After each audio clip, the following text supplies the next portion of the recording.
December 23rd, Saint Servulus of Rome. According to Saint Gregory the Great, Servulus was a beggar in Rome. He was born with cerebral palsy and lived on alms he solicited from people passing St. Clement's church. He spent his entire lifetime giving thanks to God for his goodness, despite the squalor and difficulty of his life.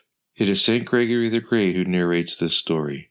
We have seen under the porch of the church of St. Clement a poor man named Servulus, who is known to all the people of Rome and to us. He was deprived of all goods of this world. A long illness has reduced him to a pitiful state. From his youth he was paralyzed in all his members. Not only could he not stand up, but he was unable to rise from bed. He can neither sit down nor turn himself from one side to another, nor bring his hand to his mouth. This unfortunate man, who had learned the mysteries of religion, meditated unceasingly on the sufferings of the Savior, and never did he complain. He was surrounded by the loving care of his mother and his brother. Neither the mother nor the children had ever studied, yet the paralytic had pious books bought for himself, in particular the Psalms and the Holy Gospels. He would ask the religious who came to visit him on his cot to read from them to him. In this way he learned these books by heart. He spent days and part of the nights in singing or reciting them and meditating them.